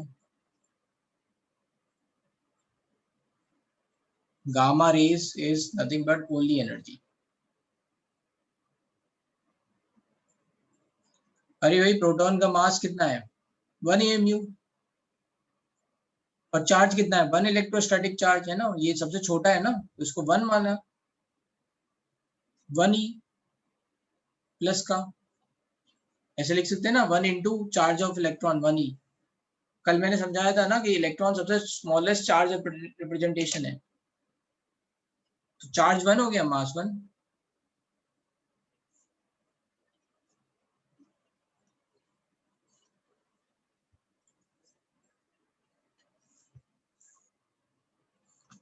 ठीक है, तो ये आपको टेबल याद रखनी है, ये सब डिस्कवरी वगैरह में ये टेबल आपको याद रखनी है। अब चलते हैं थोड़ा आगे। जब ये सब डिस्कवरी हुई, इलेक्ट्रॉन की डिस्कवरी हुई, तो लोगों ने अपने अपने एटॉमिक मॉडल दिए। तो सबसे पहले डिस्कवरी इन सब में अगर आप देखोगे सब एटॉमिक पार्टिकल में, तो किसकी हुई है, इलेक्ट्रॉन की।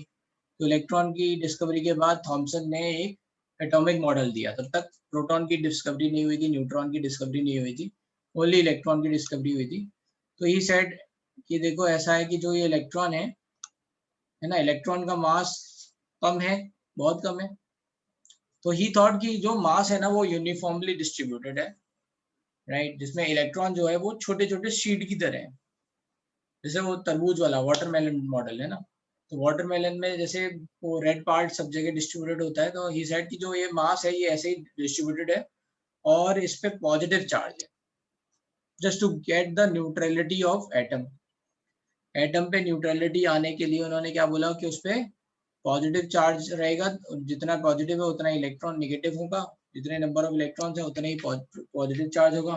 तो ही सेड ये पॉजिटिव चार्ज डिस्ट्रीब्यूटेड है और इसमें ये इलेक्ट्रॉन सीड की तरह फंसे हुए हैं, है ना, प्लम पडिंग मॉडल कुछ भी बोल लो उसको, राइट, वैसा। ठीक है, ये तो था थॉमसन का मॉडल, सिंपल सा है, कुछ खास नहीं होगा।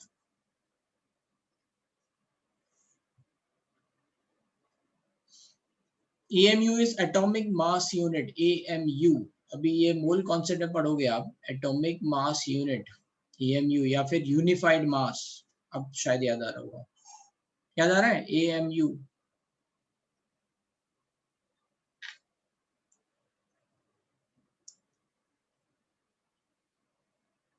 AMU सुना है? नहीं सुना है तो कोई बात नहीं, आगे हम बताएंगे तब समझा देंगे, अभी बस लिख लो AMU। जैसे आप बोलते हो कि कार्बन का मास 12 है, तो वो क्या है, कार्बन का मास 12 ग्राम है, किलोग्राम है, क्या है? तो एटम के मास को मेजर करते हैं AMU में, एटॉमिक मास यूनिट। बहुत छोटा है ना कार्बन का मास, एटम तो छोटी यूनिट है ना, ग्राम तो बहुत बड़ा हो जाएगा उसके कंपैरिजन में, तो इसको बोलते हैं AMU। और उस AMU की वैल्यू कितनी होती है, अप्रोक्सीमेटली 1.67 इंटू 10⁻24 ग्राम होती है 1 AMU।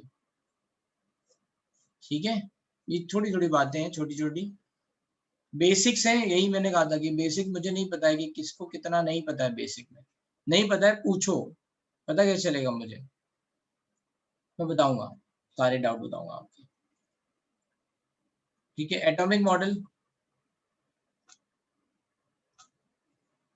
हाँ बोलो। सर इसमें AMU और डाल्टन में फर्क क्या है? डाल्टन ने एक्चुअली हाइड्रोजन को लेके किया था, अप्रोक्सीमेटली सेम ही है दोनों। डाल्टन ने जब बोला था हाइड्रोजन के हिसाब से कि हाइड्रोजन के 1 एटम का मास है ना 1 डाल्टन होगा, which comes to 1.008 AMU, वो सेम भी ही है। मतलब वो भी मास मेजर करने के लिए यूज करते हैं ना, यूनिट हाँ हाँ, जैसा। मतलब वही, आप जब मास मेजर करोगे तो डाल्टन ने जो सबसे पहले स्टैंडर्ड बताया, उन्होंने कहा हाइड्रोजन का सबसे छोटा एटम है, और हाइड्रोजन के ही नंबर ऑफ एटम एक तरफ रख लेंगे, उसके हिसाब से पता कर लेंगे कितने टाइम्स हैवियर है हाइड्रोजन से कोई चीज। ठीक है, उसको डाल्टन बोला, और उस वही अप्रोक्सीमेटली आपका क्या है AMU है। थोड़ा सा करेक्शन है, AMU अब जो है कार्बन के बेसिस पे, डाल्टन ने हाइड्रोजन के बेसिस पे बताया था, बताइए डिफरेंस।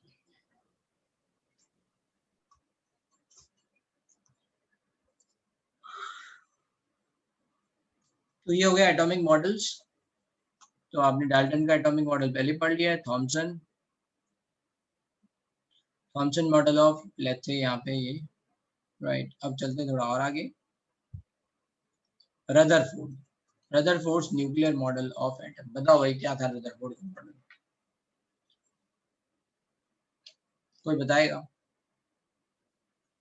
रदरफोर्ड का मॉडल पढ़ा होगा ना, बहुत यार कुछ बहुत इंपॉर्टेंट भी रहता है 9th में, तो क्वेश्चन आए होंगे, है ना, सही कह रहा हूँ ना मैं?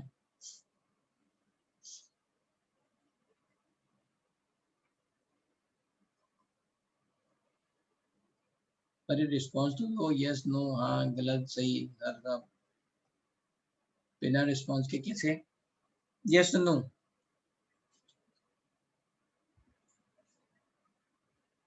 तो देखो, रदरफोर्ड का मॉडल क्या था, रदरफोर्ड एक साइंटिस्ट थे जो जो कि रेडियो एक्टिविटी पे काम कर रहे थे, तो उस टाइम पे रेडियो एक्टिविटी में भी बहुत काम हो रहा था, and Rutherford was very good scientist, है ना, बहुत बढ़िया, मतलब पहुंचे हुए बड़े साइंटिस्ट थे। तो वो क्या ट्राई कर रहे थे, वो ये ट्राई कर रहे थे कि अगर हम अल्फा पार्टिकल्स की प्रॉपर्टीज पढ़ रहे थे, क्या पढ़ रहे थे, अल्फा पार्टिकल्स की प्रॉपर्टीज पढ़ रहे थे कि अल्फा पार्टिकल की प्रॉपर्टी क्या है, राइट। तो उसमें एक प्रॉपर्टी होती है कि पेनिट्रेशन पावर कितनी है, मतलब कि आप यहाँ से भेजोगे अल्फा पार्टिकल और वो, है ना, मेटल शीट को फाड़ के, है ना, उधर निकल जाएगा, वो फटा हुआ में दिखेगा नहीं क्योंकि बहुत छोटे छोटे पार्टिकल्स हैं, but it is going to cross the metal sheet, है ना। तो ये वो पढ़ रहे थे, and he was expectedly mentally prepared, क्योंकि तब तक थॉमसन का मॉडल आ चुका था, तो ही वाज मेंटली प्रिपेयर्ड कि कोई भी मेटल शीट है उसमें एटम्स होंगे, और एटम्स पूरे के पूरे क्या है, पॉजिटिव स्फीयर्स हैं, उसमें इलेक्ट्रॉन बीच बीच में फंसे हुए हैं। सही बात है ना। जैसे कोई मेटल सीट है, ये 3D में है लेट्स से,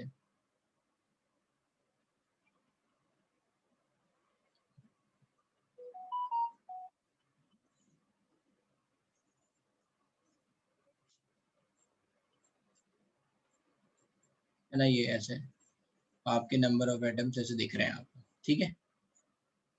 तो आपको ये बात पता है, थॉमसन ने तो ये बोला था कि जैसे इलेक्ट्रॉन पॉजिटिव मतलब जो एटम है उस पर पूरा यूनिफॉर्मली मास और चार्ज डिस्ट्रीब्यूटेड है, पॉजिटिव चार्ज, और बीच में इलेक्ट्रॉन ऐसे फंसे पड़े हैं।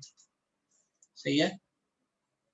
तो ही वॉज मेंटली प्रिपेयर्ड कि अगर ये पॉजिटिव चार्ज है और अल्फा पार्टिकल पॉजिटिव है ना, तो इनमें रिपल्शन लगेगा, है ना, दो, है ना, इसी के कारण ये इसको पेनिट्रेट नहीं कर पा रहा है। He was mentally prepared for that. समझ में आई बात। अल्फा पार्टिकल की पेनिट्रेशन पावर कम होती है, ठीक है, सबसे ज्यादा किसकी होती है, गामा की, फिर बीटा की, और सबसे कम होती है अल्फा पार्टिकल्स की। तो ही वॉज मेंटली प्रिपेयर, और उनको लॉजिक सही लग रहा था कि भाई ये पॉजिटिव चार्ज के स्फीयर है तो ये रिपेल करेंगे ही करेंगे, तो इसलिए ये निकल नहीं पा रहा है इससे। तो क्या करते गए, मेटल प्लेट को थिन करते गए, फॉइल में कन्वर्ट हो गई, और थिन करते गए, है ना, जस्ट टू चेक। कहाँ पहुंच गए, 0.4 नैनोमीटर, सॉरी माइक्रोमीटर, इतनी थिकनेस पे पहुंच गए। क्या हुआ, अभी भी उनका एक्सपेक्टेशन यही था कि ठीक है, मतलब मैं थिन कर रहा हूँ, 2-4 लेट से अल्फा पार्टिकल क्रॉस हो जाएंगे, बाकी है ना अप्रिशिएबल अमाउंट में नहीं क्रॉस होंगे, क्योंकि ये पॉजिटिव से रिपल्शन मिलेगा। बट क्या मिला, ऑलमोस्ट सारे के सारे अल्फा पार्टिकल क्रॉस करके चले गए, सारे के सारे अल्फा पार्टिकल क्रॉस करके चले गए। अब उनका दिमाग खनका कि भाई ऐसा कैसे हो सकता है, ये पॉजिटिव चार्ज पूरा स्फीयर पॉजिटिव है, यहाँ अल्फा पार्टिकल है, थोड़ा तो डिफ्लेक्ट होगा रिपल्शन के कारण, सीधे कैसे जा सकता है। तो उन्होंने कहा ये थॉमसन का मॉडल गलत है। अगर ये सीधे जा रहा है इसका मतलब क्या है कि इसके एटम का मोस्ट ऑफ द पार्ट जो है वो खाली है, उसमें कुछ नहीं है, इसीलिए जा रहा है। और उन्होंने देखा कि केवल बहुत कम पार्टिकल्स थोड़ा डिफ्लेक्ट हुए, और उनमें से भी बहुत कम, रेयर है ना, 1/20,000 यहाँ पे लिखा हुआ है ना, केम बैक। इसका मतलब क्या है कि वो जो न्यूक्लियस है ना, उन्होंने टर्म बोला कि जहाँ पॉजिटिव चार्ज रह रहा है उसको बोला न्यूक्लियस। वो जो न्यूक्लियस है उसका साइज बहुत छोटा है, ठीक है। तो क्या बातें क्लियर हुई, एक तो ये कि पहले तो एक्सपेरिमेंटल रिजल्ट क्या हुए, सारे के सारे अल्फा पार्टिकल ऑलमोस्ट 99%, 99.99 पता नहीं कितने परसेंट, है ना, almost all particles went straight. बहुत ही थोड़े पार्टिकल थे वो डिफ्लेक्ट हुए, और उनमें से भी बहुत कम जो है वो वापस आए, है ना। तो ये समझ में आया कि ये पूरा का पूरा खाली है ना, देयर इज नथिंग एटम में। बीच में सेंटर पे सारे के सारा का सारा मास है, प्रोटॉन सारे के सारे बीच में है, इसको न्यूक्लियस बोला गया। और उनके साइज के बारे में बात की, न्यूक्लियस का साइज 10⁻⁻15 मीटर है approximately, and let's say mass of atom is approximately 10⁻10 metre.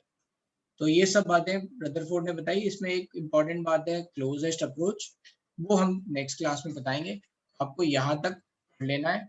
और हाँ, ये आपको टर्मिनोलॉजी सारी याद करके आनी है, ये भी लिखनी है, आइसोबार क्या होते हैं, आइसोटोप, है ना, ये सब आपको पता होना चाहिए, आइसोबार आइसोटोप इसमें नहीं है थोड़े, है ना, एटम में हमने जो मॉड्यूल भेजा है उसमें है, एक मिनट में दिखा देता हूँ।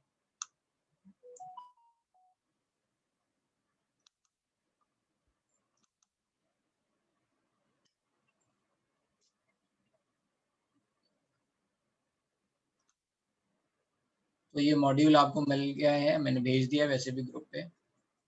तो इसमें थोड़ा आप आगे जाओगे, है ना, ये रदरफोर्ड के बाद ये एटॉमिक टर्म आएंगे, nucleons, mass number, isotope, isobar, isotones, isoelectronic, isosteres and isodiaphers, ठीक है। क्विकली देख लेते हैं क्या है।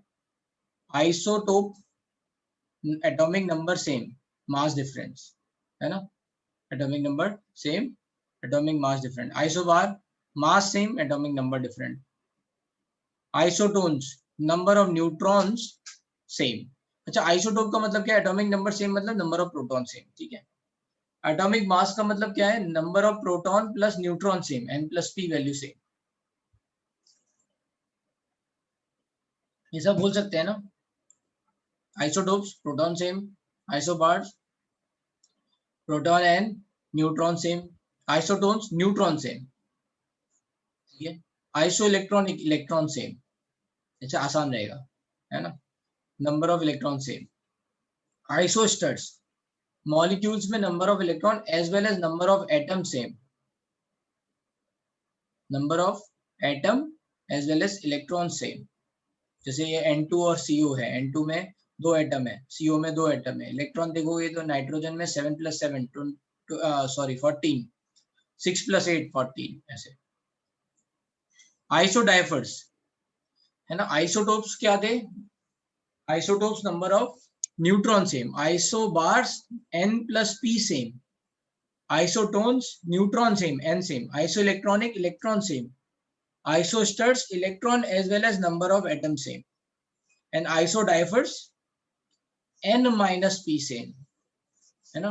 having same difference between neutron and proton, n + p same isobars, n - p same isodiphers। आसान है, ये लिख के लाने हैं सब नेक्स्ट क्लास में, इतना याद है। कोई डाउट? समझ में आया? थोड़ा हो सकता है ये तुम्हें थोड़ा फास्ट लगाओ क्योंकि ये हिस्ट्री है, मैं इसमें बहुत ज्यादा टाइम देना नहीं चाहता हूँ। We will understand the concept, थोड़ा सा बस पढ़ लो कि हाँ एटॉमिक मॉडल ये सब थे।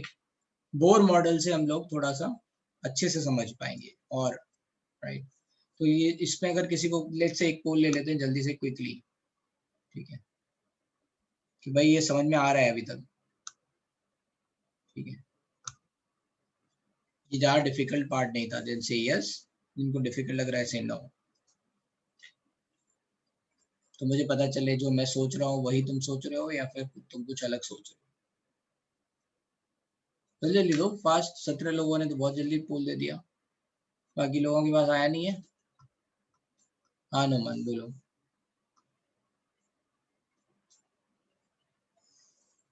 बेटा अब आपको अनम्यूट करना पड़ेगा अपने आप को, तभी आप बोल पाओगे, है ना। I have permit. बोलो।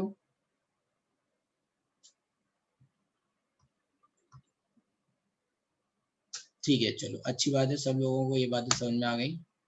तो पहली बार मुझे ये आपकी क्लास में 100% पोल मिल गया है, ये रिजल्ट, ठीक। तो good to go, now you can leave.